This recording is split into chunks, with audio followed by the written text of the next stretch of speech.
Radio. Raheem here with James DeGale. You are back, as you say. And one thing about a fighter in his prime, a guy who was confident like you, undefeated, when you have to take a step back from the game for injury of all things, I don't want to talk about how you got injured. I want to talk about how you've come back. It's almost going to be a year by the time you step in the ring again. What's that time like when you can't fight and you know there's nothing else in your heart that you want to do? It's frustrating. Obviously, getting injured.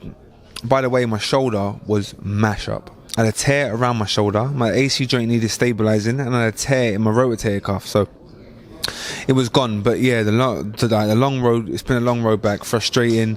Obviously, going to rehab for like three or 4 months. The little slight movement was very tedious. Little movements and little exercises. It took me about 4 months till I could start punching again. I've been punching about 6 weeks. But I'm back now. The shoulder is strong. I'm a right-handed southpaw, yeah? No, I'm a southpaw. That means I'm right-handed. You know, with my front hand, it's the strongest hand. So I like to hook off my jab. I like to double jab. I like to use my front hand a lot. And I wasn't able to do that, especially in my last 2 fights against Jackie Medina. You still don't know who your opponent is.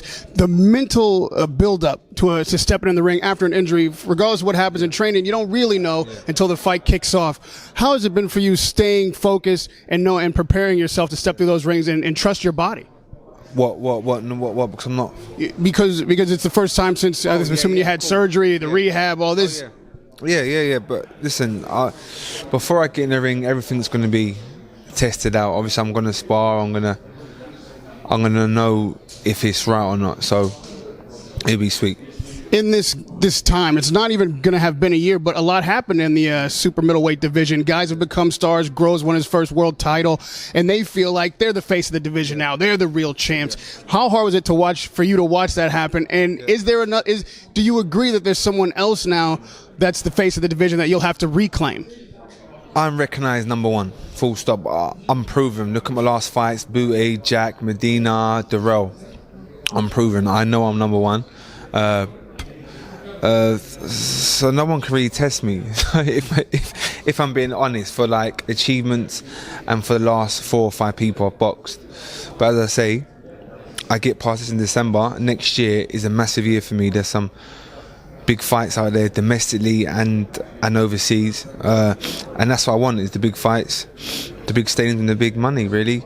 But going back to that Super Series, it's a good little duo there. I mean, draw. Yeah, you've got Smith, Groves, and so whoever comes through that, I want the winner, basically. But that's whoever comes through that will be seen as the champion of the division, the guy. No, I'm the champ. I'm the real champ. I'm the recognised number one.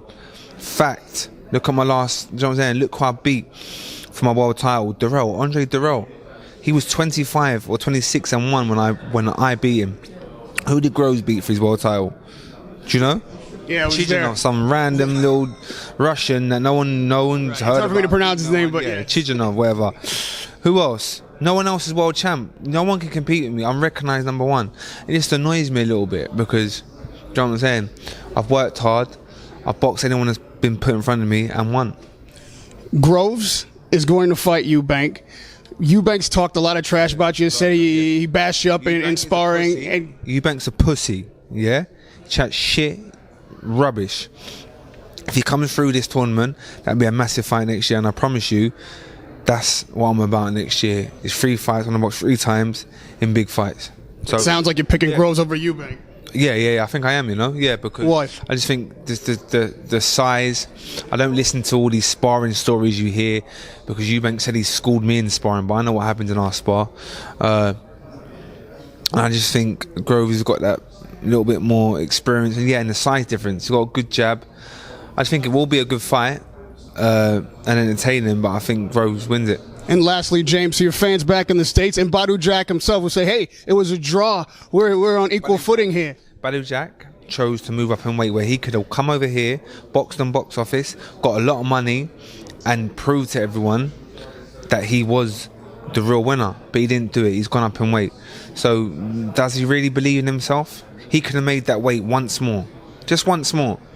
but he didn't believe in himself and he moved up in weight. You're the only fighter, well, not the only, but one of the very few fighters who've boxed with Frank Warren and Eddie Hearn. You've had a full experience with both guys. How do you rate these guys, and why do you like Frank now? Who do you like better as a promoter in general? I've always liked Frank. As I said, he reminds me of my granddad. I look at him like he's old school. He says what's on his mind, and he's just funny. Some of the things he comes out with. But I like Eddie as well. Eddie's a cool young guy, and he's good at his job as well.